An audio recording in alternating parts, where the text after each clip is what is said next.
افتتحنا عرض سماك داون بدخول وايزمان بول هيمن قدم رومان رينز وقال بعدما استعاد رومان رينز الأولى فلم سولسكوا رومان رينز يتجه للريو رامبل في إعلان رسمي لمشاركة رومان رينز في الريو رامبل. بعدها يطلبون كودي رودز الخروج إلى الحلبة. يخرج كودي رودز الحلبة ويتواجه مع بول هيمن، ويقول له بول هيمن أن رومان رينز سيفوز بالريو رامبل وسيتحدى على اللقب في مباراة في رسلمانيا لاستعادة اللقب.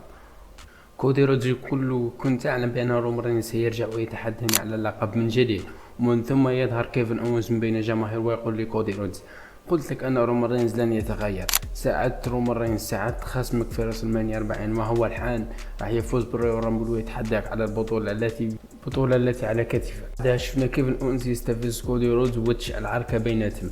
كودي رودز يدخل الجماهير وينزل كيفن أوينز للجماهير ويدخلوا شدة عركة كبيرة في حين كيفن أوينز وكودي رودز الجماهير يتعاركان. دخل جاكوب فاتو وتاماتونغا بون هيمن حاصروه في الحلبة، ومن ثم سمعنا موسيقى جيمي أوسو. دخل جيمي أوسو جريا الحلبة ولكن حطوا عليه جاكوب فاتو وتاماتونغا. وبعدها شفنا كودي رودز رجع من بين الجماهير وساعد جيمي أوسو في القضاء على البلود لاين.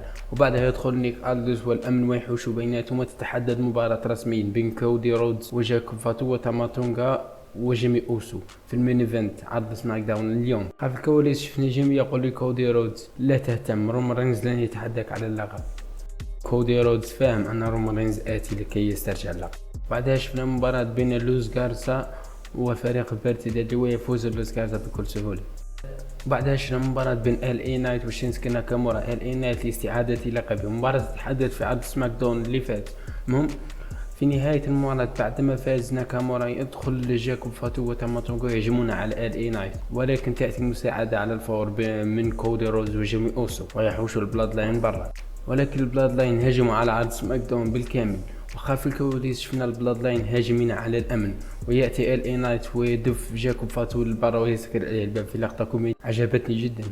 في المين ايفنت شفنا مباراة قوية جدا بين الأربعة، بين جيمي وكودي وجاكوب وتاما.